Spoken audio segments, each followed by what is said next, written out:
So we kind of started our building blocks here, thinking about the market system. And so up here in the goods market, we had the dollar value of all final goods and services produced within the nation's boundaries over the course of the year, otherwise known as GDP. You're close. A little dyslexia on there, that's okay. So GDP, gross domestic product. And so that's the dollar value of all that stuff. And so what this figure is really meant to reinforce is that what we spend on final goods and services turns out to be what's equal to our income as the nation. So your employers are paying out wages, rents, interest, profits, all sorts of income. So we spent some time developing the income approach to measuring GDP and the expenditure approach to measuring GDP. Okay, so we broadened that to think about our income with taxes in the world. So the government is there to provide us with kind of infrastructure, hopefully to help facilitate good market transactions. And so they need to do that, charge some taxes and do some spending. So we spent a little bit of time looking how government has to kind of intervene in the markets or disrupt it in a sense by charging taxes. And that can cause some distortions in terms of the allocation of resources. If the government's taking that money and doing something good with it, then that can be a plus for us, right? So we need strong court systems and property rights, police, so that if people are stealing stuff from us, we don't want that. So countries with corruption at the government level are in really usually bad shape around the world, is what the data shows. And so that is kind of the first and foremost, the primary start to having some good government is those things that allow individuals to do what they think is best for themselves. And then we talked about slowly but surely the government got involved with more and more Robin Hood payments, where they're kind of transferring money from one person to the next. On $100 worth of federal tax dollars, what percent is going towards what I called Robin Hood theory, to kind of refresh from Wednesday? Anybody remember? 70%, yeah, towards 70. 70 is kind of the upper bound, but usually 65%. So take from the rich, give to the poor, take from the employed, give to the unemployed, take from the healthy, give to the sick, take from the young, give to the old, right? So we kind of got a bunch of shuffling of stuff going on. Those are called transfer payments, which is probably where the bigger bone of contention is between the political parties as we ramp up into fall, is what are we doing with those? That's one area that where the debate is probably the hottest on. All right, so then we brought in the rest of the world. And we said, oh, okay, so let's think about imports and exports. How does that all play in? And then we further categorized our spending into cigarettes. So gross domestic product can be broken into 4 categories. Consumption, which represented about how much percent of income? 70%. So that's the big category. That's why I kind of got this bubble being a little bit bigger here. Consumption, investment, government spending, and net exports. And all of that then ends up being our income, or our GDP. A little bit heads off to the White House for taxes, and households are left with disposable income after taxes, to then go buy foreign goods or buy domestic goods. Okay, so that is kind of a quick snapshot to bring us up to speed with the overview. We also then looked at, I think I'll show this one first. So this is a figure from your text. I encourage you, I know not all of you are readers, but this material might be best if you could hit reading early on in the week after we get through things. So some of you maybe have looked at this already. So I put in some squiggly lines on Wednesday, but this is the actual business cycle. So the ups and downs of the economy. The financial crisis of 2008 is right here. So a recession is deemed at least a 2-quarter decline in GDP And so as GDP is falling, you hit a trough, and then we've been in an expansionary period ever since, by the way. One of the longest expansionary periods since World War II. So we've been in a long expansionary period continuing on today. So people are kind of wondering, when's the next recession going to hit? Like, are we going to have another, are we setting ourselves up for another financial crisis where we're going to have a big downturn?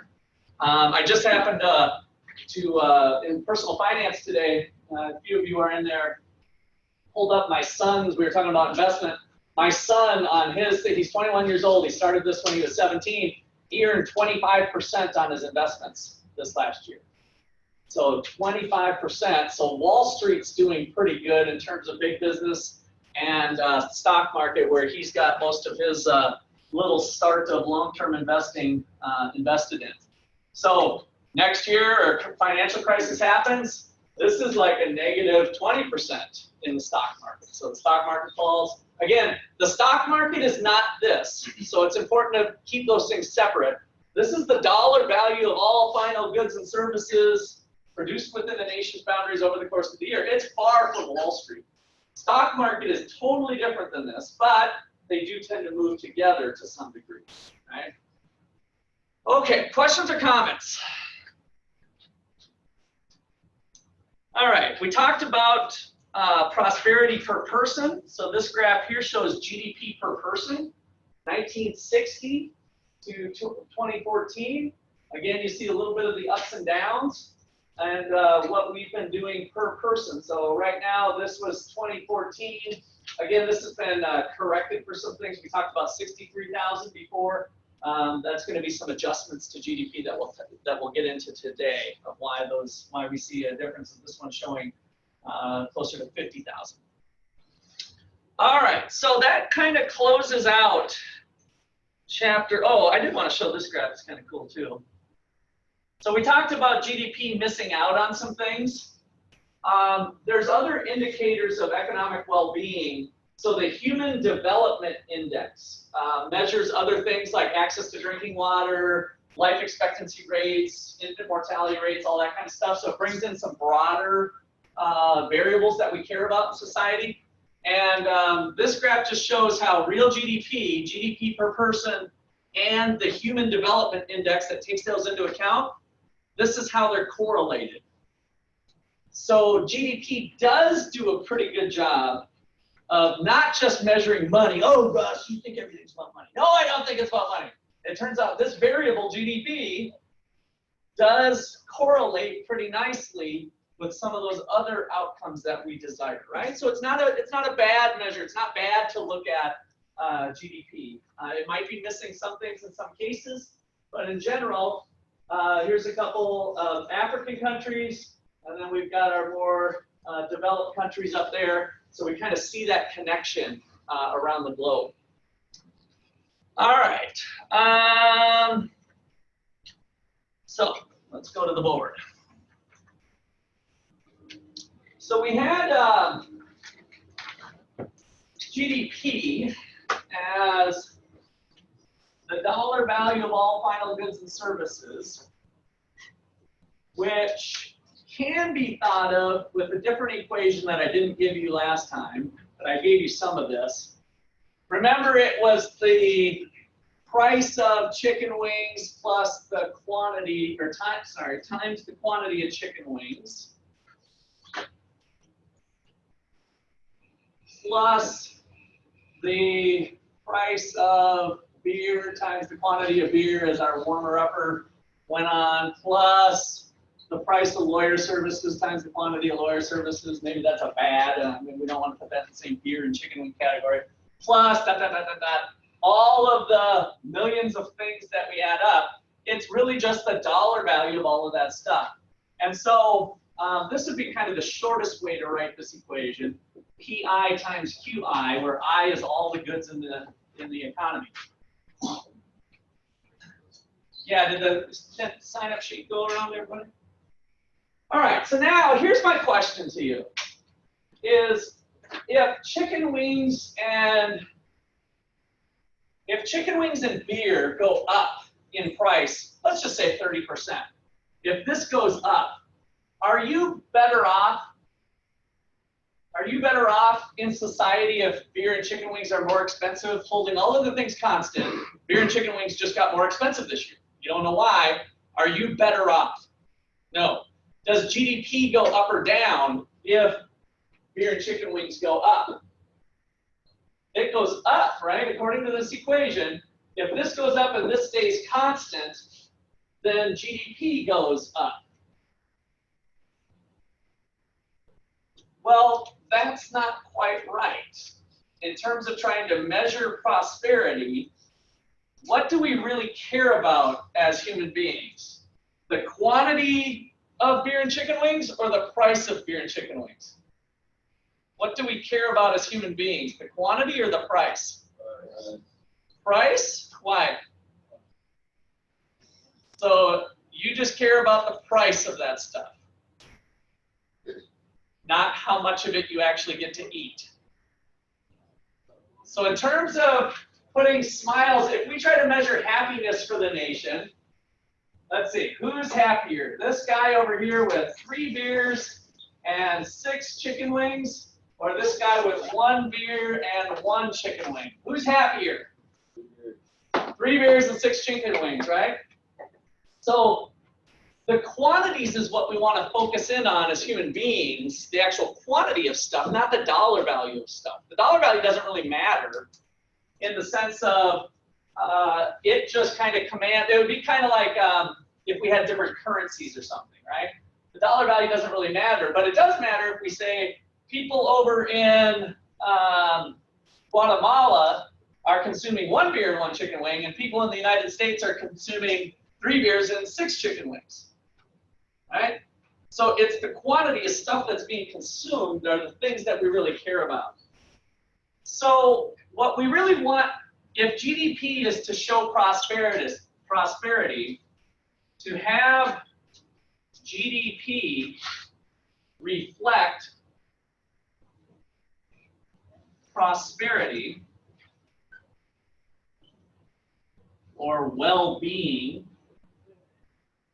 or maybe flourishing would be a good way to look at it, although this isn't enough for flourishing. But to have GDP reflecting something good for society, we need to focus on quantity. We need to focus on the quantity of goods, not just the price of goods. Because as we were saying, what I kind of started you off with, if beer and chicken wings stay constant at 3 and 6, and they only get more expensive, we're not any better off. We don't have any more beer or chicken wings, right? So that's what we're going to try to, the nut we're going to try to crack here first on filtering out the price effect. Okay, so let's call this adjusting GDP for inflation. So inflation, I'm going to use the shorthand notation on the board as a pi symbol. So inflation. Adjusting GDP for inflation. Inflation is a rise in the average level of prices. A rise in the average level of prices.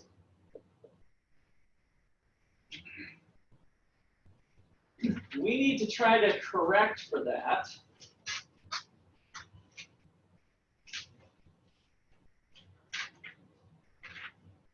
And what I want to work through is a little table. We're going to have about 7 columns of data. So start to the left and leave yourself enough room. So we're going to look at 2011, 12, 13, 14, 15.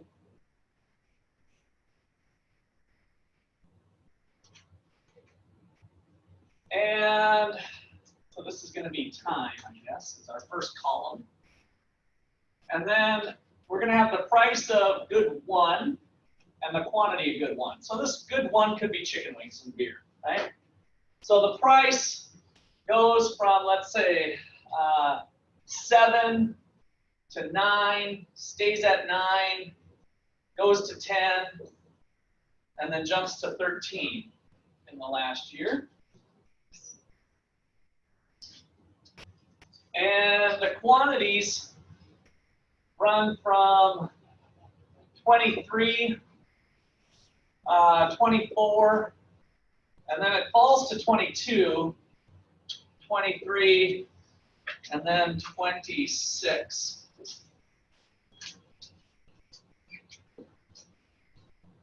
And then we're going to say we got another good. Let's call it good 2, which could be our beer. So maybe we got beer and chicken wings. Good 2. And let's say the price of good 2 goes from 8, then to 9, then to 10, stays at 10, and goes to 11.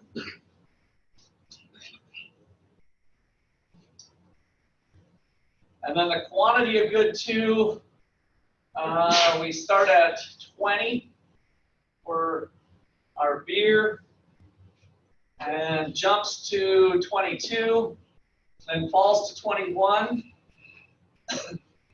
falls to 20, and then jumps to 23.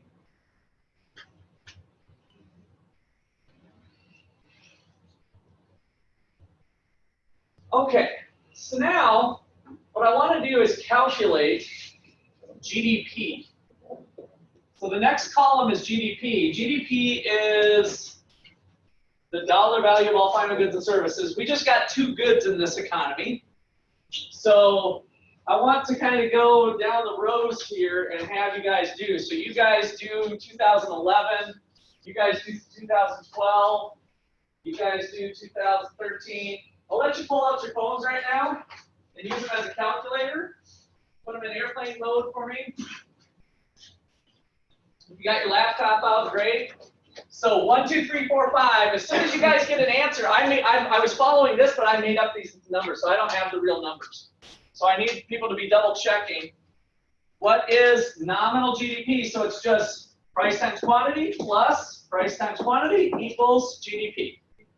321. Says Taylor for 2000. You were 2011, right? Okay. 414 for 12.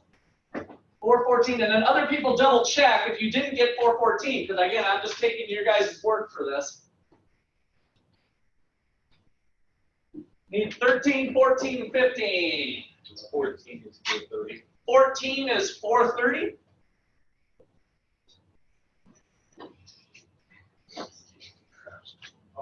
Okay, come on, you guys, back here. What do you got?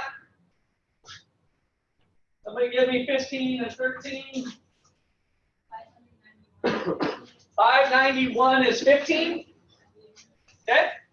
Yeah, don't worry if you're wrong. Other people will double check. If you get, I want you guys to be calculating these other ones so we double check the work. Yeah. 408. 408. Okay. All right. So if we look at this data, did anybody get it? Does most people concur that these were the answers? Double check a few of them. Okay, good. So 321, 414, oops, we had a little slip, our economy went down, then our economy gained, and then we gained a whole bunch, right? So that's kind of what GDP is showing. Relatively a good trend or bad? Is this economy doing okay? Looks to be doing okay, right? Upward trend. All right, so now what we want to do is this reflection of the number, though, is a combination of price increases and quantity increases, right? And what we were saying is that we don't want the price increases. What happened with actual beer and pizza? So we know we can't add apples and oranges. So like 23 plus 20 is 43, 24 plus 22. Like we can't add the quantities, right? We can't add apples and oranges and have that make any sense. So we use the dollars to do that for us. And so what I want to do now is create what we call real GDP. So the next column is going to be real GDP. And real GDP is going to focus in on the quantities. And the technique we're going to do is choose a base year to base all of the calculations on. So, case of giving number between 4 and 9. 1, 2, 3, 4, 5, 6, 7, 8. Give me your name again. Aiden. Give me one of those years to be the Aiden base year. You want 2011, 12, 13, 14, whatever one you want. 12. Okay. So this is the base year now. I wanted to show you that this is kind of, it doesn't matter which one we pick. That's why I did the little randomization. So we have the Aiden base year here. A-I-D-E-N? A-D-E-N? A-D-E-N, the Aiden base year. All right, let's see how well Aiden did here. So what now we're going to do is we're going to use Aiden's year to base all of our calculations off of the base year's prices. So now I want you to calculate real GDP or GDP using these prices, not those other prices, but you do use the quantities. Right? So we're going to fix the prices and then look at the quantities. So you guys who did your years, go ahead and do your year and then tell me your answer once you get it. 387 for which one? 2011? 387. 2012, what'd you get? 414. That's the one that should come real fast. Okay, good. 13, 14, 15.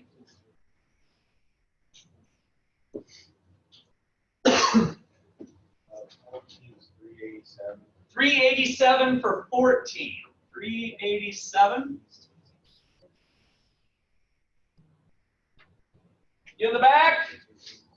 Somebody give me a 15 or 441 for 15. 441, and then finally 13.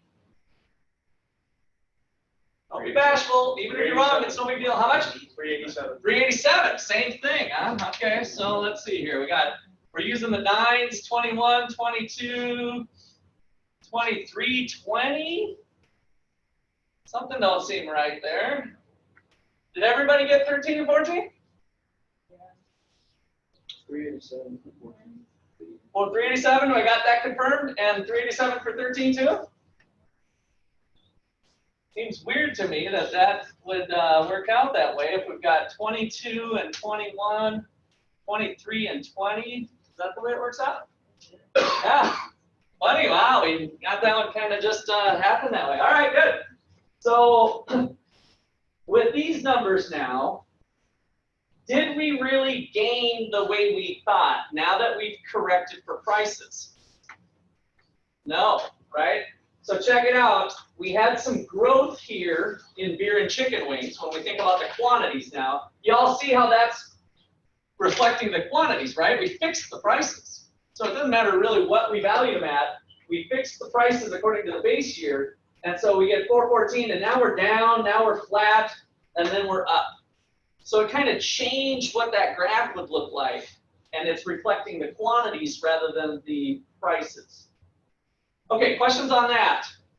So new word for you, nominal GDP is actually what I introduced you to before. So this is nominal GDP, and this is real GDP. So real GDP uses the base year. It has filtered out the price effect.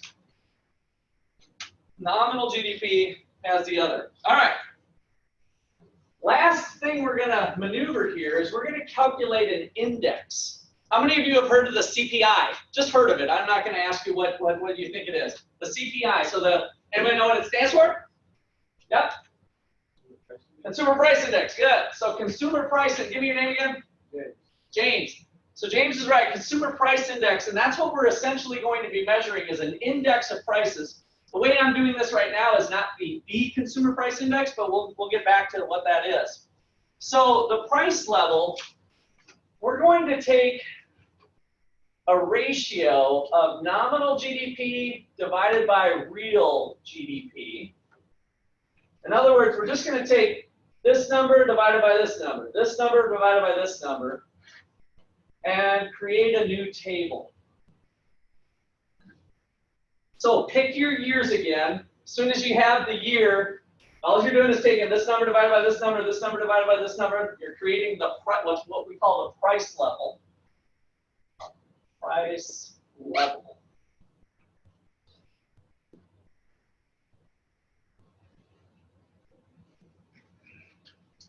You guys in 12 are slipping. 1. 12 has the easy one. 1.00. Let's go to 2 decimal places. 0.83. Okay. 13, 14, 15. Talk to me. 105. 1.05. Okay. 1.34 for 15. 1.34. And then my 13s? 1.05. All right. Something's not right here. 14 should be 1.11. 14, 1.11. Do other people second that? 1.11. Okay. All right. So what we just did is we created the price index. We've now kind of looked at how prices changed relative to our base year. So we're using Aiden's base year as the anchoring point, right? We're going to say, suppose all prices were equal to 1, essentially, in the Aiden base year. And then how did the other calculations do relative to the base year? So in 2013, prices went from 1 to 105. What was the percent increase? 5%. 5%. So there was 5% inflation. That's it. That's how we calculate this. Okay, so I got one little thing that's how we calculate this. So there's really this thing times 100, just to kind of mess with students. So instead of calling this a 1, we say that the price level is 100. Instead of 0.83, the price level was 83, 105, 111, 134. So that's just one of the things they do to screw up students, I'm pretty sure. You wouldn't have to do it. You'd get the same number whether you did the 1.05 or whether you did it that way. But that is the convention that we use for the price level. So the key thing here is in the base year, when you fill out a table for your homework or tests, and you see that the base year was 100, then you know that 2012 was our base year, right? All of the numbers. Also, nominal GDP will always equal real GDP in the base year. Even if Aiden would have picked 14 or 13, we would have got the same thing, right? The numbers, by the way, would have changed slightly, but not so much one relative to the other. So that's the way we kind of suck out the price information out of it. Okay, so here's kind of some biggies. So the big macro variables. Macro variables. So number 1, inflation is equal to the rate of change of the price level. The new price level minus the old price level divided by the old price level. Remember that formula from math class way back when? If you want to find the percentage change in something, it's the new number minus the old number divided by the old number. That's all we're doing. So inflation now is the rate of change of this new index number we created.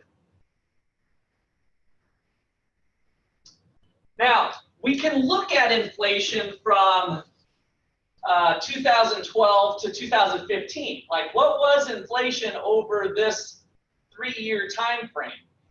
What's the answer? 34%. That's what's kind of handy about the base year, is that if you use it as the base year, it's just 34%. Oh, it was 11% here, it was 5% here, right? So that's what kind of makes it nice to have the base year as a reference, is it'll give you a quick reflection of that. So just to put a couple down here then, so inflation, so examples, inflation for 2013 is 105 minus 100 divided by 100 gives us 5%. I'm skipping a few steps there, but 105 minus 100 equals 5. 5 divided by 100 is 0.05. Any number can be expressed as a fraction by sliding the decimal place over a couple spots. 0.05 becomes 5%. So I should kind of like say I've scribbled a couple steps here to get to 5%. Questions on that?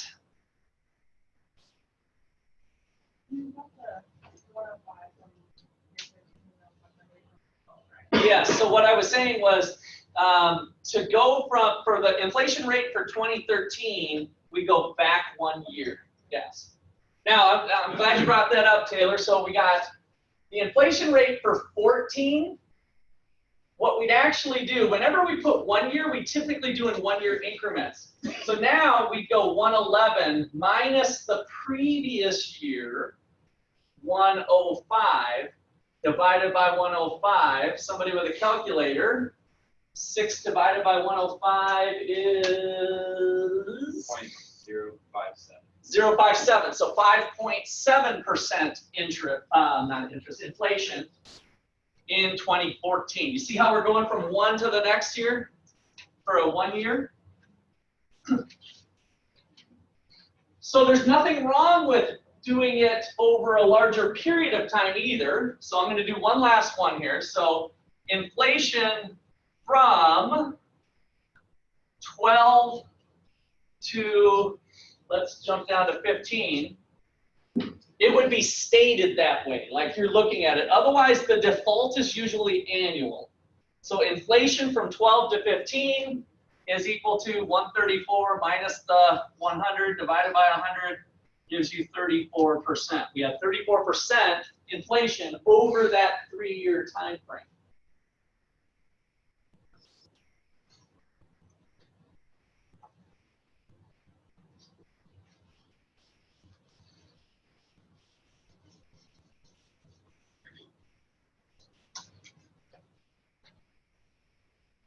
Okay, questions on that? That's inflation, yes? How did you find real GDP again? Real GDP was the base year prices times the quantities. So I'm going to put that actually as a formula here. So your question was good timing. So let me give you two of them. So nominal GDP for, let's say, 2014 is equal to the sum of all the prices of the price of good I in 14 times the quantity in 14. So it's they match, right? Price times quantity in each year. That's what we did when you guys did that exercise. So that would be kind of the shorthand notation for calculating nominal GDP. We often use the word current year prices. I don't really like that. It seems a little misleading to me, but current year prices. In other words, it's prices within that time period. So you might see the textbook reference current year prices. Real GDP for 14 is equal to the sum of all the prices times the quantities. The prices from the base year, which was Aiden's base year from our problem, times the quantities in 14 to give you real GDP for 14. I equal 1 to n, I equal 1 to n. A little fancy there. So this uses base year prices.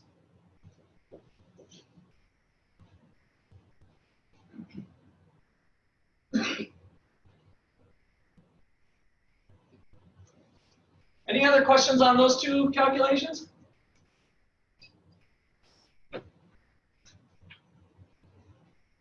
Okay, so now, when we hear the word economic growth, when we hear, how is the economy growing? We had 3%, 3.5%, the presidential campaign, Trump's going to top it up because his record during his time with GDP growth was a lot better than Obama's time. So presidents, now what, do we credit him or not, or would it have been a lot higher? Who knows? But they're going to use that as one of their talking points. So Trump might come out and say, the economy grew by 3.7%. When he says that, he's using real GDP, or he should be. Of course, Trump may not know for sure, but if it gets publicized about the economic growth, if you read an article or if you see something on TV that says the economy grew by 3% this time or 3.2%, what they're using is growth in real GDP. So economic growth, unless otherwise stated, is real growth. And so what that's equal to is the percentage change in real GDP. So the percentage change in real GDP, using some shorthand notation, percentage change in real GDP. So you math people, I might use this triangle here. That's kind of our delta that we use in math class. So triangle, you might remember that from like rise over run or something. You might have used a triangle. So percentage change in this variable, real GDP, we're going to do the same thing. It's real GDP in the new year minus the old year, the old number, new number minus the old number divided by the old number.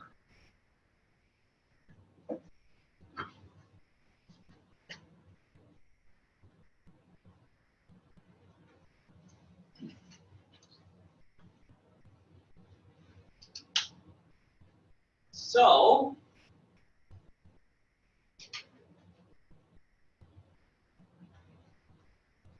from our example, what was economic growth in 15? Using our little table here, new number minus the old number, we go to the real GDP column, 441 minus 387. 441 minus 387 divided by 387 equals 0.14, so 14%. Well, give me a couple decimal places. It's 0.1395. Oh, 0.1395. So it was 0.1395 when you do that calculation, so that's 13.95%. So the economy grew by almost 14% in 15. What did it grow by in 14? 0. 387 minus 387 is 0, divided by any number would be 0. Right? So 387, so we had 0 economic growth in 14. Okay, so we can also do nominal growth. So our last one, kind of milking out this thing here. So if we use nominal growth, you would state nominal growth, because otherwise we talk about economic growth as being the real change. So nominal econ growth has both the price effect in there, and that equals the percentage change in nominal GDP, which again, same old thing here. The new number minus the old number divided by the old number. So we're going to get lots of mileage out of the percentage change formula in this class. So kind of think about rates of change versus the level numbers. You kind of got to be able to go back and forth between them.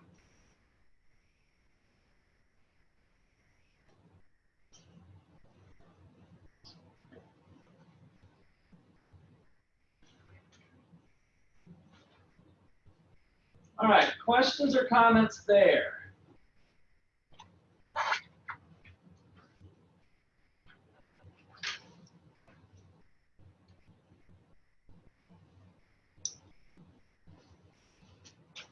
All right, so what we just calculated, when we calculate the price level here, this is a special case, and it's called the GDP Deflator. The GDP Deflator. So this price level is actually the GDP Deflator. That's the one we calculated. We did not do the CPI. But now that you guys know the techniques, everybody good here? Can I erase this? Is this still right? A couple people do still. Now that you know the technique, it's the same thing for all price indices. So we have the producer price index, the wholesale price index. This same technique that you guys just went through is exactly what we do for any kind of basket of goods. GDP is all goods and services, but the consumer price index is a basket of goods. So the consumer price index, the CPI, is an important measure. Probably the most important reason it's important, or the reason it's maybe most important, is that they put enough resources at it that it gets calculated monthly. Calculated monthly by the Bureau of Labor Statistics. The Bureau of Labor Statistics. The BLS.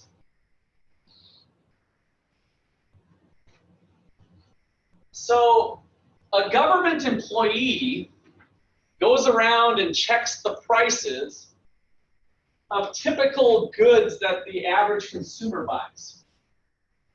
So what the consumer price index does is it calculates using prices from a typical basket of goods, put that in quotes to kind of use that, a typical basket of goods from purchased by, change my lingo there, basket of goods purchased by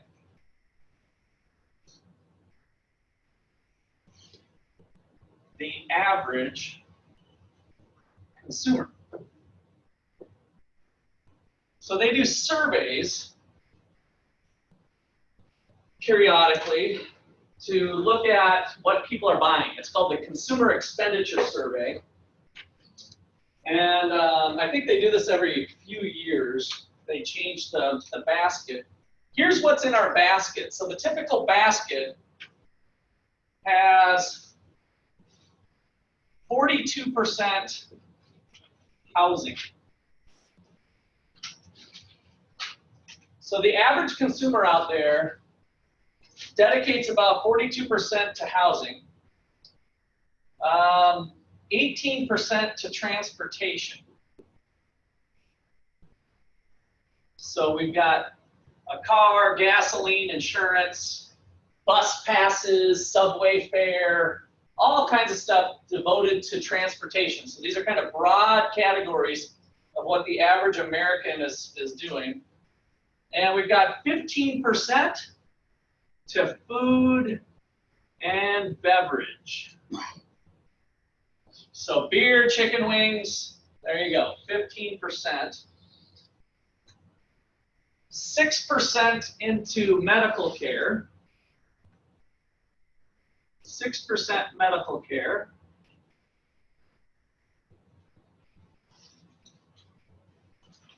5% education. And communication. So they're throwing our cell phone bills along with education, kind of a broad category. 5% of our budget is going towards that. 4% apparel. So our clothing, jewelry, when we say apparel, it's a more general, just things that we wear. So shoes and stuff are going to be in there. And then 4% other. We got miscellaneous category. Okay, of course you don't have to memorize these percentages, but I like to put them up there so that you get kind of a notion of what the government is doing to try to estimate what's happening to prices for the average Joe on the street. Well, when we create the basket, like I did P1 and Q1 for the exercise we just did, we're going to have, what is it, 80,000, I think? Yep, around 80,000 goods. So that little equation of P1, P1 times plus P1 times Q1 plus P2 times Q2 plus the sum equals I equals 1 to 80,000. We're going to do that equation 80,000 times. So there's 80,000 items in the basket. And a government employee, how many people like shopping? Hey, here's a job for you. You can work for the government, and literally what these people do is they go out to Walmart and other stores, and they probably have an iPad or whatever, and they're just marking down what the retail price is of the good. Okay, that's all they're doing, is they're marking down prices every month. They're double checking to see what's happening to the price of tomato soup, what's happening to the price of a pair of socks, and they're marking down the price. And so that way, when we calculate this thing, we've got a pretty good fix of what's happening with that basket of goods. So that's the consumer price index, hopefully giving us an indication of what's happening with consumer prices. All right, questions or comments on that? So I want to make one last note, is just to say we're going to do the same thing just with this basket of goods.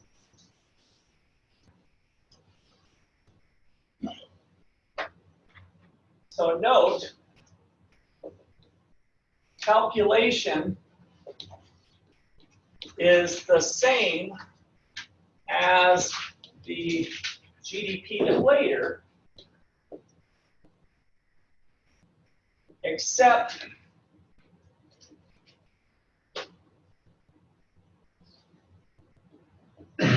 they only use 80,000 goods, 80,000 consumer goods,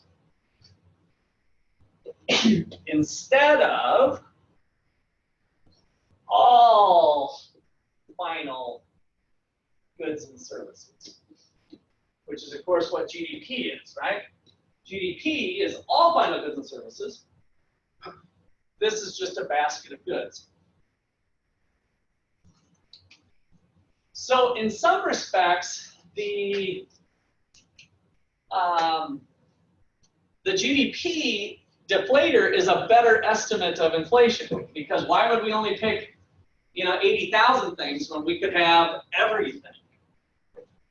And the answer comes because of the timing delay on getting good information on gross domestic product.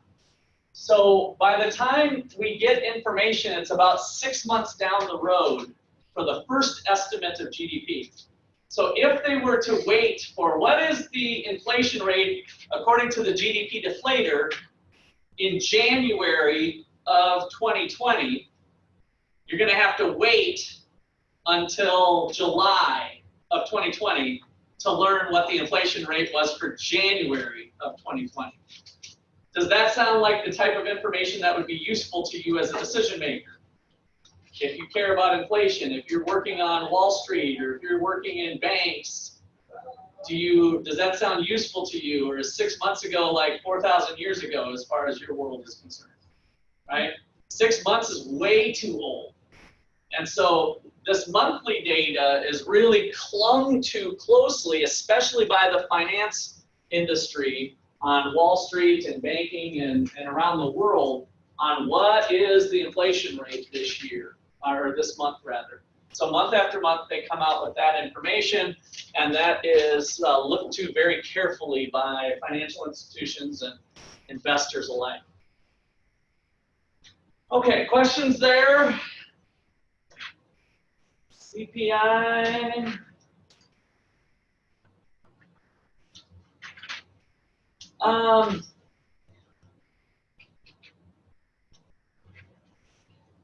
So a couple things to think about why the CPI is important.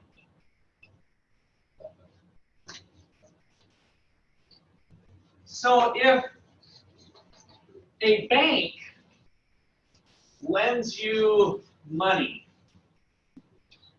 and they charge you 7% interest.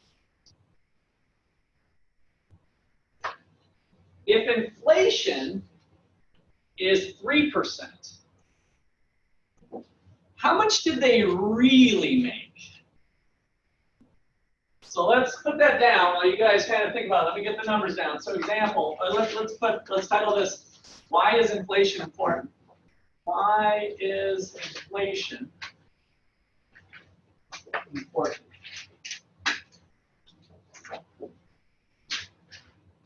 So, example, if bank lends you $1,000 for 1 year at 7% interest,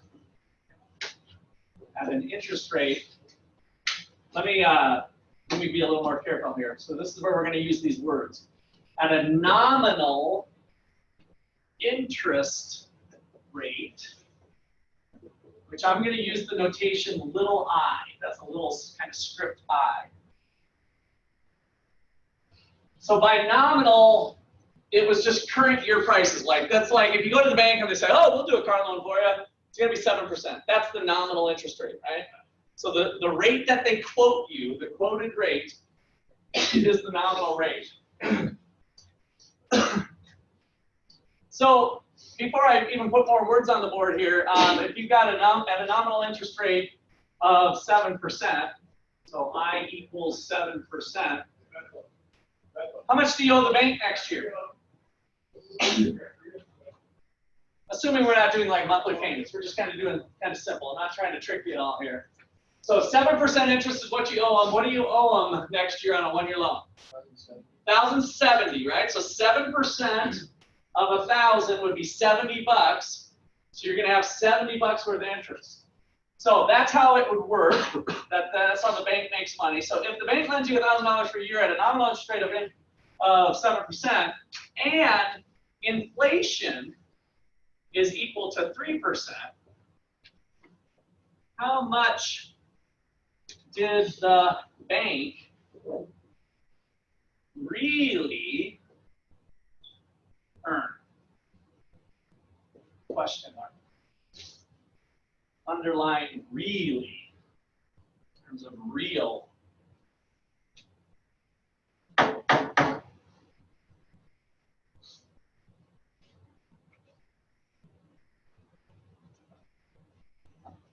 So prices, inflation is an average, an increase in the average level of prices. So prices on the shelves at Walmart, on average, have gone up 3%.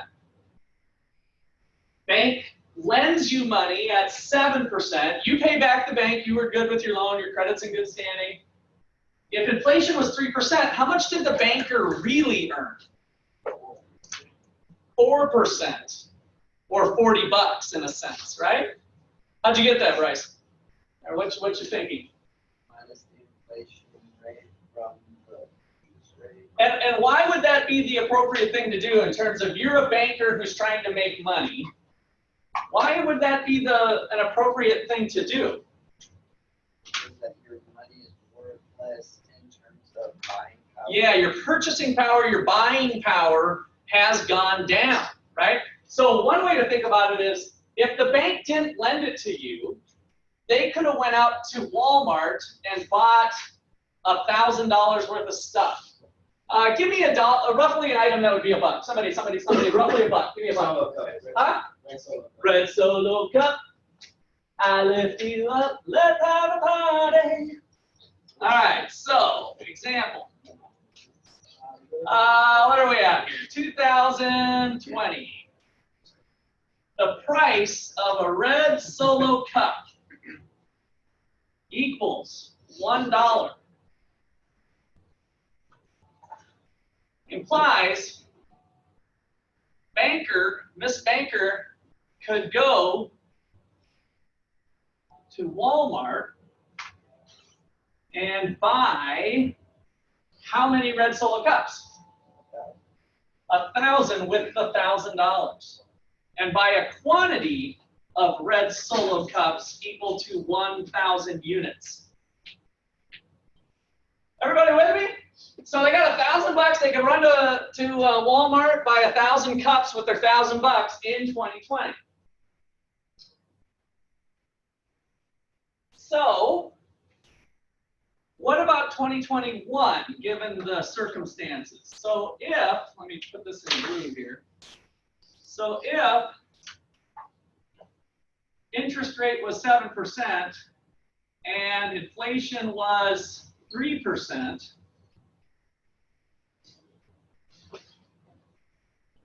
how much can banker buy in 2021? So you guys already gave it to me before.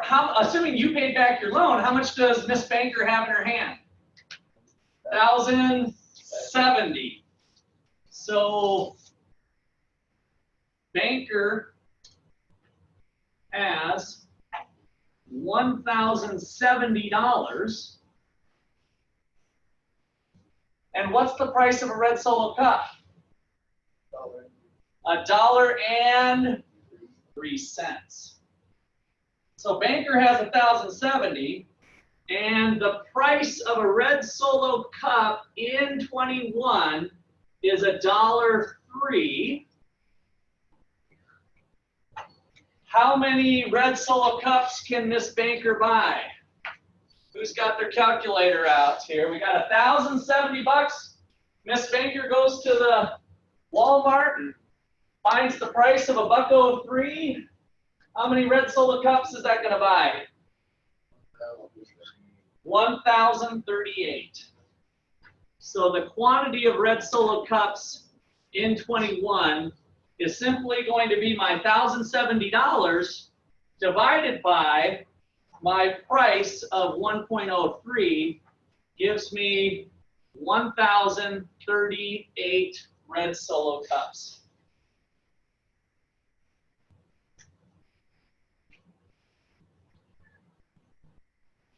So how many red Solo cups did I earn? 38. Which percentage-wise, if I take new number minus old number, all of that is approximately what percent more red Solo cups could I buy? Approximately. It could do 3.8 if we wanted, but 4, right where Bryce was setting that. Right? So there's a little bit of rounding here with what just simply taking the interest rate minus 3%. The calculation I just brought you through is a little more precise, but it's a very important formula in finance called the Fischer Formula. So Irving Fisher, kind of a fascinating story. He was a genius dude. You know how some of the geniuses go; they're just kind of whacked out sometimes. So he would run around. Well, what happened was before the Great Depression, you guys heard about the Roaring 20s, right? Where everybody's partying, having fun, the stock market's going crazy. Well, Irving Fisher was a mathematician, genius guy, and he got all of his family's money invested in the stock market. And then stock market crash, October 1929, lost all of his family's money and contributed to his craziness. So then he was running around Yale naked and stuff like that. So, but while he was naked, he also invented ivory soap. So that's pretty cool. You guys use ivory soap? Ivory soap? So Irving Fisher was an inventor dude. You know how those genius types go. They kind of do a bunch of stuff. So the Fischer Formula was kind of recognizing this phenomenon that the real rate of return for Miss Banker is really about 4% when we factor inflation into it, right? And so the real rate of return is simply approximately the nominal interest rate minus the inflation rate. All right, so let's write that down.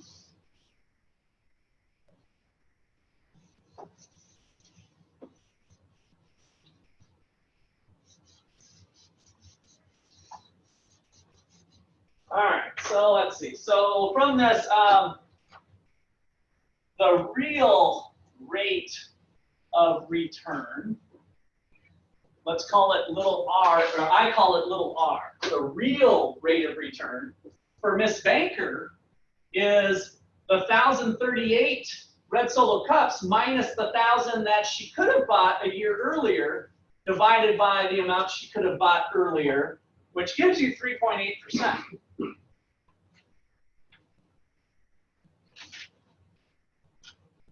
And so the Fischer formula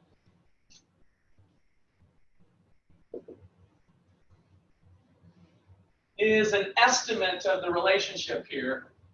Shows that the real rate of return is approximately equal to the nominal interest rate minus the inflation rate. You could use an equal sign if you want. I put a little squiggly, this the math notation that it's about right. It estimates it about right. And so from our example, our real interest rate was 4%, is approximately the 7% minus the 3%. We just plugged and chugged those numbers.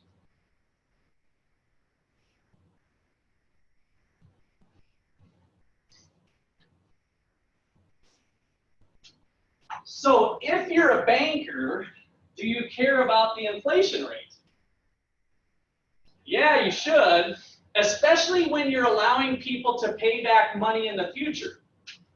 Your situation is fixed at 7. That's the contracted rate.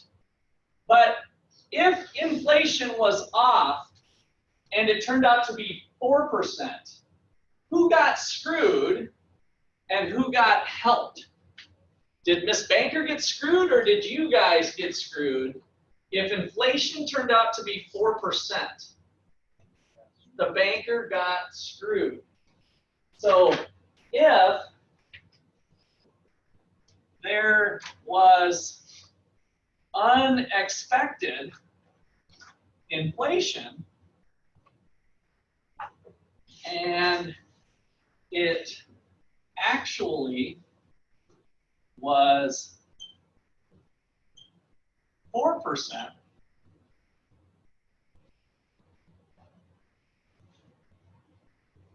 banker got a 3% rate of return.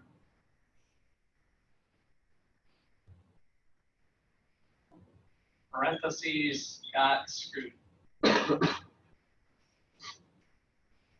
So that's why the bankers and the financial institutions, before they make long-term contracts, I'm just talking about a 1-year loan, but a car loan is typically what, 5 years out, 7 years out? So they're trying to estimate what is the inflation rate going to be. I mean, there's 30-year mortgages out there, right? So they're 15 years. We can't predict inflation that far out. So they have to put in a little cushion so that they know approximately how much money they're going to make over the longer time frames. Okay, couple other notes that you'll see in your book as you guys work through some problems that I'll just reference here. The other reason why the CPI is important is because there's people who are tied with fixed contracts that might have the consumer price index associated with them. So we might have what's called a COLA clause, a cost of living adjustment. So your pay might go up according to the CPI. So that might be another area where inflation becomes important. So let me put a kind of key note here. Other contracts like labor wages,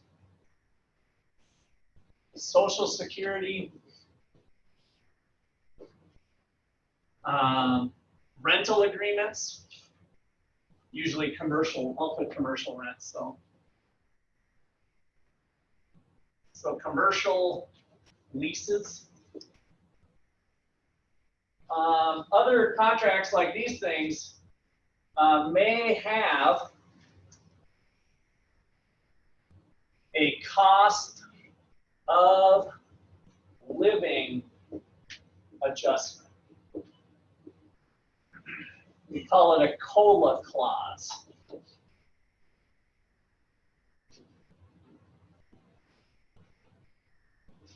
And they used CPI to make those adjustments. They usually use CPI.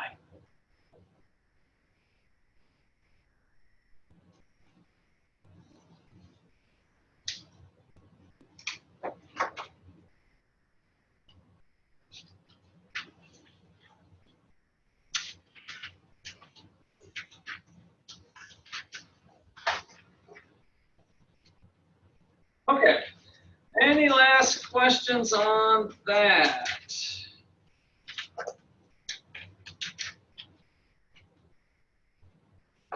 Okay, I'm going to show one more picture just to, I think I'll just try it without putting the screen down. I'm not going to spend much time on it. So another picture from your book. Okay. That's pretty good. This is just 2000, 2003, 6, 9, up to 15. And the green line is the CPI in the United States. So the green line, this is inflation rate in percent per year. So they kind of averaged out the inflation rate instead of month by month over the full year. And that's what it looks like, that green line going up as high as almost 4% here in 2006, and then a big spike in 2009. When was that financial crisis kind of estimated starting? 2008. So right in that time frame, check out what happened to prices. Boom. Negative inflation is what we would have saw in our numbers. We had one number go down, so prices are actually declining, right? So we have a negative inflation rate because the price level went down, and then it went back up. So our target inflation rate is around 2%. And another thing that you'll read about is the core inflation rate. And it's out of that 80,000 basket of goods, they take out food and they take out gasoline.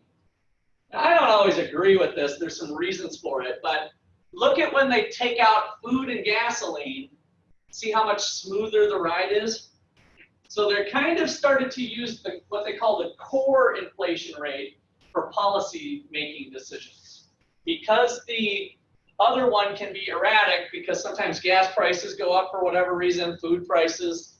Of course, those are two pretty important features for the American consumer. I need gas to get to work, and I need food to eat. So that's the part that I don't like, that they're like, oh, let's just throw out food and gas. Well, I don't know if that's necessarily a good thing. But the argument would be that that is a little more stable of a measure, and the other one tends to kind of work around it.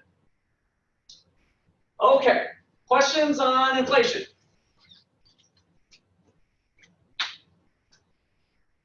The last biggie, so GDP, inflation.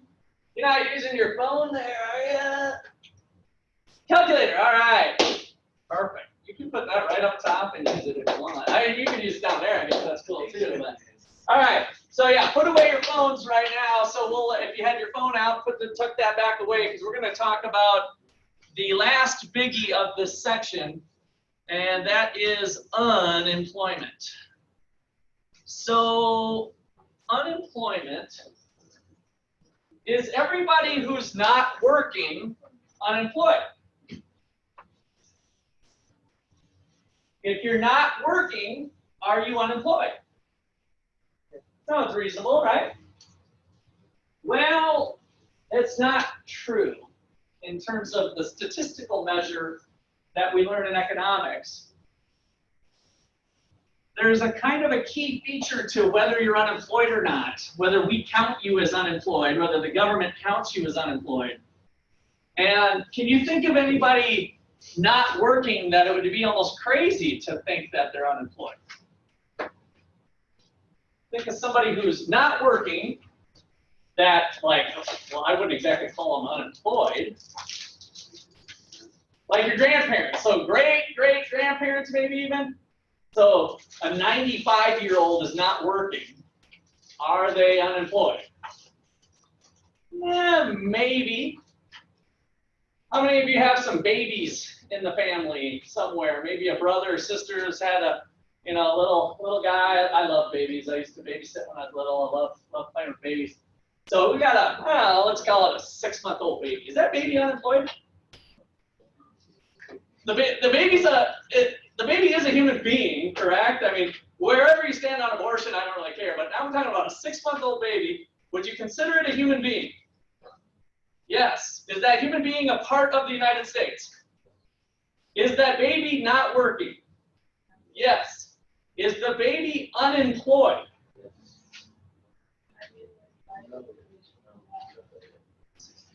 So that's what we want to push on, is that we're going to have this extra feature about being unemployed in econ class.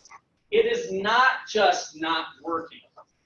So probably the first part of this lesson is unemployed does not equal not working. There's lots of people not working that we do not call unemployed. And so to be unemployed, you have to be looking for work, but not working. You want a job.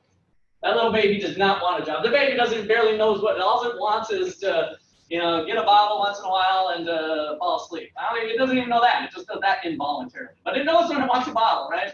And maybe poopy diapers. So we got those two things.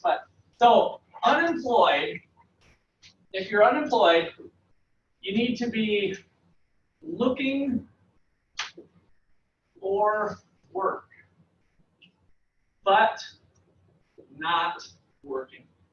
So it's true you're not working, but you have to be actively seeking employment to be considered unemployed by the Bureau of Labor Statistics. So in this category, not working, we've got babies. They're so cute. We've got old retired people who are filthy rich. They don't need to work. They got plenty of money, right? Are they unemployed? Of course not, right? Maybe they work their tail off and they started a business, whatever. I don't know why they're filthy rich, but they wouldn't be. So basically you have to want to be working to be included in the unemployment rate. You also can't be in jail. So you got to be, wanting. You can't be looking for prison work around to pick up the yard or something, pick up a few odd jobs while you're incarcerated. You can't be institutionalized is another criteria. So these are non-institutionalized,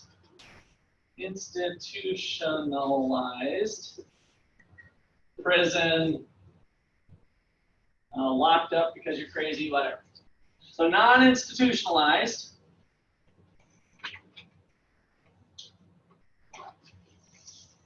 Greater than or equal to 16 years of age. You might be working or looking when you're 15, but we're not going to count you in terms of the official statistics.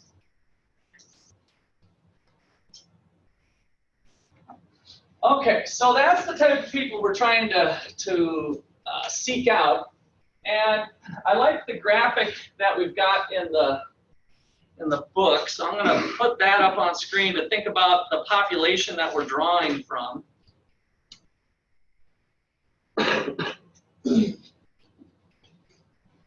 Try to just bring this down here.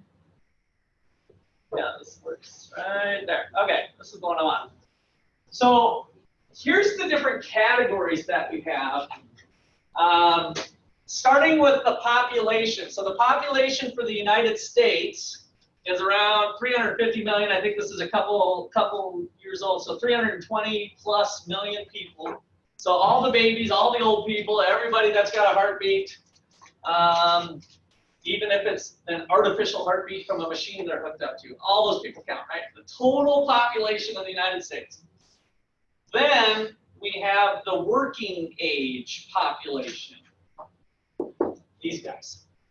So there's the babies and the prisoners.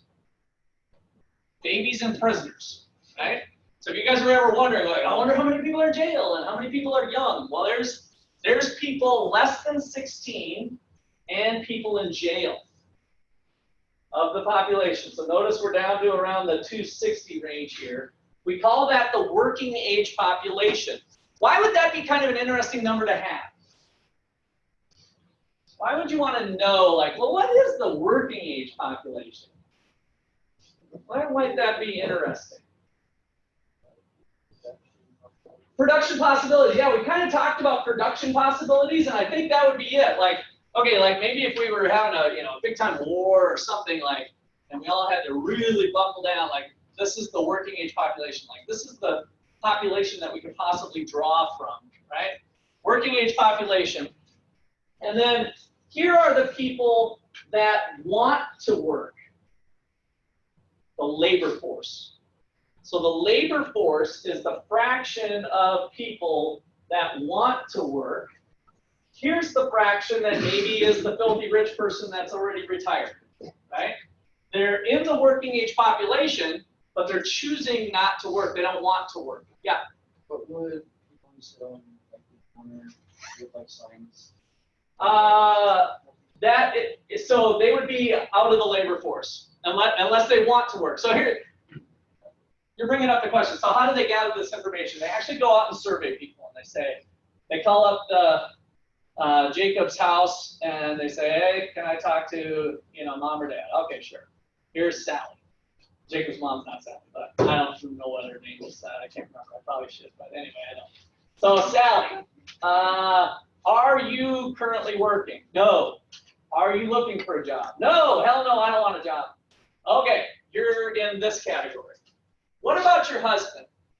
They're going to ask about everybody in the household. So the bottom line is, we do it through survey, and so every person that's on the street holding up a sign, we don't necessarily get their information monthly on that.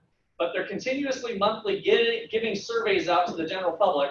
They've had to get creative. They usually did it by phone to get a random sample. Those of you in statistics class, remember we need to get a random draw. So, I mean, ideally, we do want to get some of the homeless people, answering the survey. So I don't know how they always tackle that. Sometimes they do like grocery stores, because homeless people go to grocery stores too, right? People of all, rich people, poor people go to grocery stores. So that might be a good place to gather some information too. So we're gathering information about, are you looking for work if you're not working, or are you working? If you're working, you're in the labor force, by the way, right? And then finally, here we go. Employed, unemployed. What is the unemployment rate in the nation right now? 3.3, 3.5. It's down at historical lows. So during the recession time, by the way, it spiked up to like 8%, just to give you an idea. So, and then there's different measures of inflation or of unemployment rate I'll show you here in a bit too. But the unemployment slice nationally is around 3.5%. So we got 96.5% of the population is finding work. Okay? So the unemployment rate is the fraction of people who are unemployed, this red sliver, divided by the people who want to work. That's the rate. So the unemployment rate, from a formula standpoint here, so the unemployment rate, which I call big U, the unemployment rate is equal to the number unemployed divided by the labor force.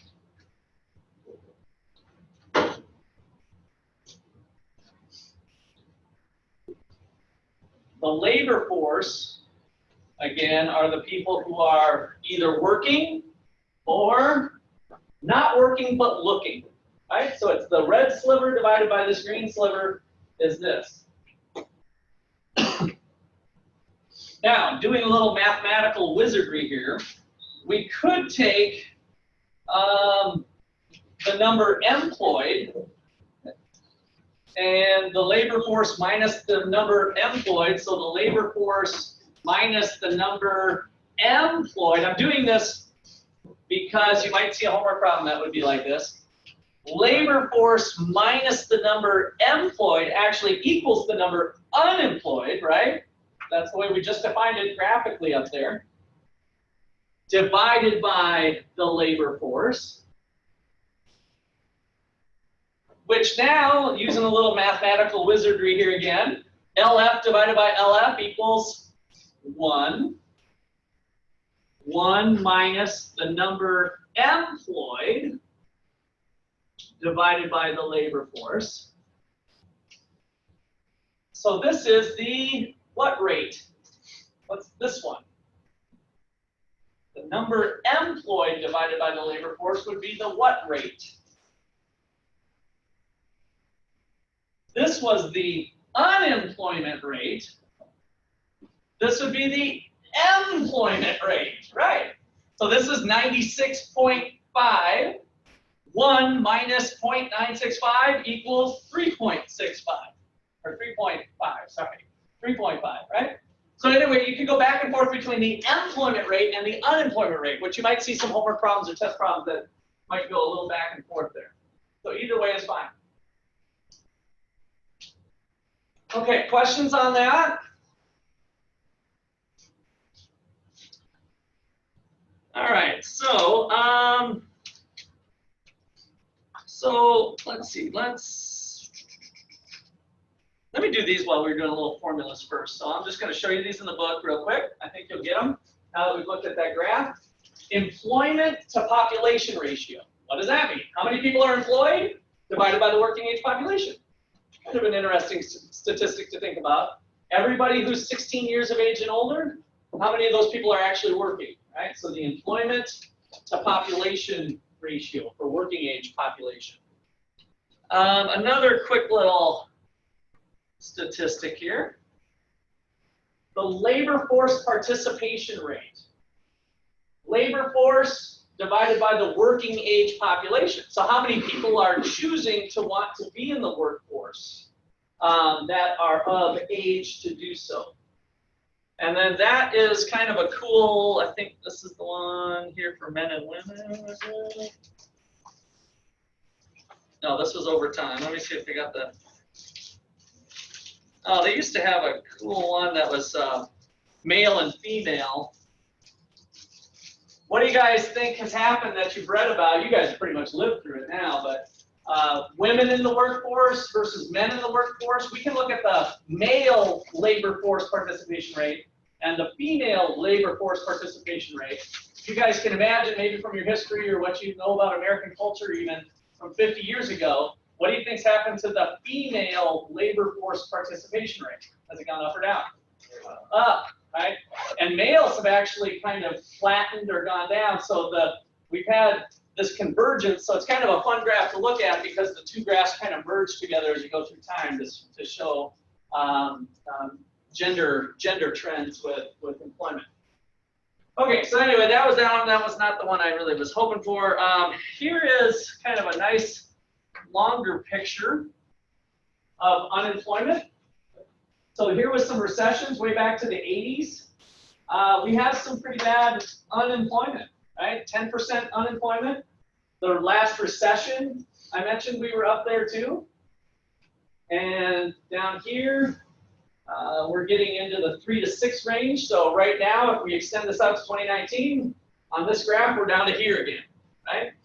So that down at this 3%. And so this is saying on average, over this time frame, it's been a little over 6% on unemployment. And economists look at that number because we wonder, what is the natural rate of unemployment? Like, should there always be unemployment, or is our goal for there to be nothing? Should we be targeting 0? Should we target 0? We're doing pretty good, it looks like, historically, 3.5. Maybe we've got this economic stuff figured out. Should we be shooting for 0? Why are people unemployed? So let's look at 3 types of unemployment. 3 types of unemployment. Let me look to you guys first. Why would people find themselves unemployed? You can either make up a story or maybe it's somebody you know. What happened to them? They'd like to have a job, they're looking, but they currently don't have a job. They're unemployed. Why? Okay, question clarification first. What about people who are trying to draw unemployment, like doing a good job, working it long enough to draw unemployment, and then quitting? If you quit, you don't get unemployment. You have to be fired. You have to be fired or laid off, which brings up maybe number 1 here. Why are people unemployed? They're laid off or fired, right? So that's possible. So one reason they could be fired is because they were laid off. Now, why did the company have to lay them off? What do you think? Why did they have to lay them off? Give me some reasons that they, let me come to the back of the room here. Why did they have to lay them off, Eric? They're not making as much money. Okay, so the company might not be making as much money. Why might they not? I'm going to drill down a little deeper. Somebody other than Eric can pick it up here. What would cause a company to not be making as much money as they were before? Change in the economy. So maybe a general downturn in the economy could be one reason. So we call that cyclical unemployment. Cyclical unemployment is caused by the general cycles of GDP. Let's call it real GDP now. We got that word under control. It's caused by general cycles of real GDP. That was GDP. The business cycle was the ups and downs of the economy. And so it's kind of like, I've got a job, I don't have a job. I got a job, I don't have a job, right? So maybe the general economy caused you to lose your job. Now, why else might a company not be making as much money as they used to? Competition. Okay, and so what's true about their product versus the competitors? Is it better or does it suck? It sucks. Is it old and outdated or is it new and modern? Old and outdated, right?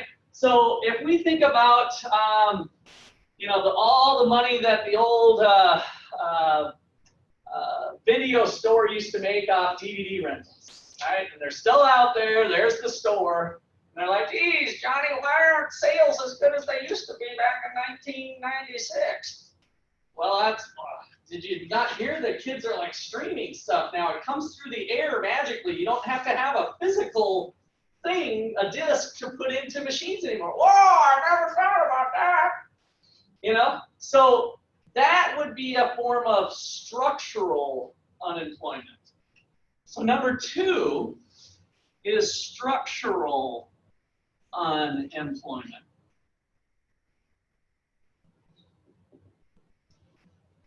So if you're unemployed, you might find yourself unemployed. So your unemployment is caused by your job skills not being a good match for available jobs. Now that's kind of a roundabout way of saying I know how to fix VCRs really good. I'm an awesome horse and buggy repairman, right? But geez, business is down. We're not using horse and buggies like we used to, right? So the economy moved into cars. The economy moved into streaming, and you didn't move with it, right?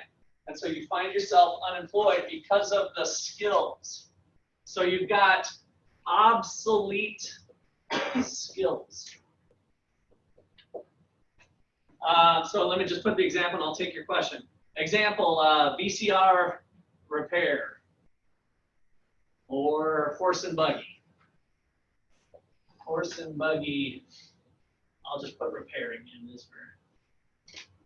Okay, did I see a hand up? Yeah. Would that also be like automation? Oh, absolutely, yeah. So anything with new technology, new changes coming along, so all of the things changing and your skills not staying up with the times, you might find yourself unemployed for that reason. Now, sometimes we don't know which one it is. Like, oh, is business off because it was a cycle, a downturn, or is business off because people have found the new latest greatest, right? So that can be fuzzy. That's why these types are out here to try to kind of think through. All right, any other questions or comments on these two? All right, why else do people find themselves unemployed looking for a job that doesn't fall into this? Yeah. In between jobs. In between jobs, what does that mean? They quit their job. They quit their job, yeah, so that's the in-between I wanted to get. If you got laid off or something, it might have been for this reason or that reason, right? But it's a little different when you told your boss, take this job and shove it. I ain't working here no more. Gosh, the second time I broke down the song today, you guys are in trouble. All right, I'm feeling good, it's Friday. So that's a situation where you chose to leave the company. As soon as you walk out that door and you're planning to get a new job, you are unemployed, right? So you are what we call frictionally unemployed. Frictional unemployment. So frictional unemployment is kind of a normal turnover in the job market. So Lawson brought up one, if you quit without another job lined up.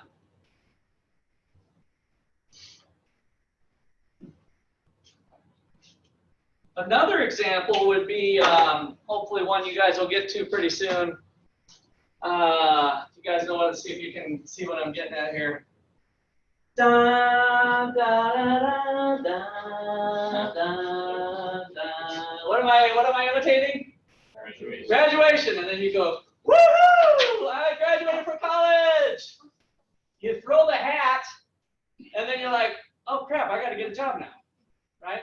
So you just entered the labor force as soon as you threw the hat. As soon as you said, I got to find a job, and you're looking, you are now unemployed all of a sudden.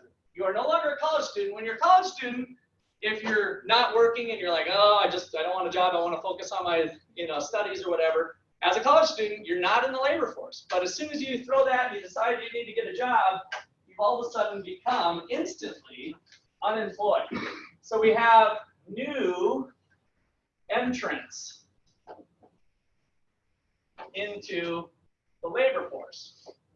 So new graduates, for example.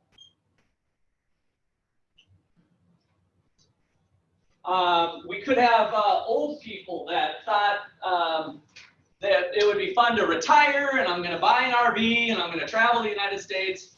This is a true story. I think I've heard it multiple times before. And then it was a banker that I worked with, or that I borrowed some money from for business adventures. And so he retired. He was kind of a great guy, good banker. He came back like 8 months later, and he's like, this sucks. I came back to work. I'm like, Bob, what are you doing back at work? He's like, you just sit around and you do nothing, right? And he couldn't do it. So he came back into the labor force, right? So he retired, he was out of the labor force, and so people come in and out. And so as soon as he's sitting around the fire 8 months later, and he's like, honey, I'm going back to work. He just entered the labor force, just in that moment, right? So he's back in, he's a new entrance into the labor force. If he happens to catch a call by the Bureau of Labor Statistics later that night, and they say, are you looking? He's like, well, I wasn't looking, but gosh, this retirement thing isn't all it's cracked up to be, and yeah, I'm looking now. Okay, you're unemployed. Boom, you're in the unemployment rate, right? So that's how we're going to kind of look at that stuff. So quitting, new entrants. So these are kind of our types here. I'll put number 4 up as kind of a wild card that we don't always put up, but seasonal unemployment. That's pretty self-explanatory. So if you are working construction or your concrete work, especially if you're up in Minnesota, but even here in Kansas today, there's not much concrete being laid, right? So if you're a construction worker, other things that might be seasonal, berry picking or whatever, harvesting, that sort of thing. So seasonal unemployment might be another one to throw in there. And so now, as we step back and we look at this picture, my next question is a big one. Is all unemployment bad? No, not when we look at it this way. All unemployment isn't bad. Some of it, even arguably, would be the sign of a healthy, dynamic economy. That we should have unemployment of some sort. Which one do you think we should have? That's definitely a sign that's really kind of good. Oh, I'm glad we got that kind of unemployment. We should have that. Which one? The graduates, yeah. So we got people getting educated. So this is actually good unemployment. Now, is it good for you college graduate who's been you graduated and you're getting kind of nervous, you've been kind of looking for a job, you haven't found anything for 3 or 4 weeks, does it suck for you? Yes, it still sucks for you to be unemployed, but not for the economy, right? So when we think about, in general, the economy, we'd expect there to be some normal job market turnover, new entrants in there. What about this one? Is this one bad? No, this one's not bad either. Again, does it suck for the VCR repairman or the horse and buggy guy? Of course it does, right? But in a dynamic, healthy economy, do we want entrepreneurs looking for new technologies to make our life better and to make it cheaper and all of that stuff, right? Make it more convenient, all the cell phones, all the changes. So Joseph Schumpeter called that creative destruction, which we're going to talk about later on. That's one of my special things I'm going to sub out. Creative destruction. So the economy is kind of a process. And so this type of unemployment is good and expected in a healthy economy. Seasonal unemployment, I mean, that just kind of is what it is. I don't know if it's good or bad or otherwise, but there's nothing you can do. We just live in whatever seasons we do. But what about this one? This one's not good. So this is the one that we kind of question. And again, we're going to get into this debate later on some different economic theories of whether it's good or bad. But in general, the idea is, you know, I have a job, I don't have a job, it's not like the product's bad or anything. It's just like the economy just went down. It's like you lose your job. But I'm a good worker. I know you're a good worker, but we're not selling product because the economy's down, right? So that's kind of the bad part of this. And so we'd like to maybe, if we could have the same trend, but with less fluctuations, if that would be possible, that would be kind of nice. So that's why we kind of think that one's not so hot one. All right. Well, I think that looks pretty good. I got 1 more minute left, but I'm going to let you out a little early.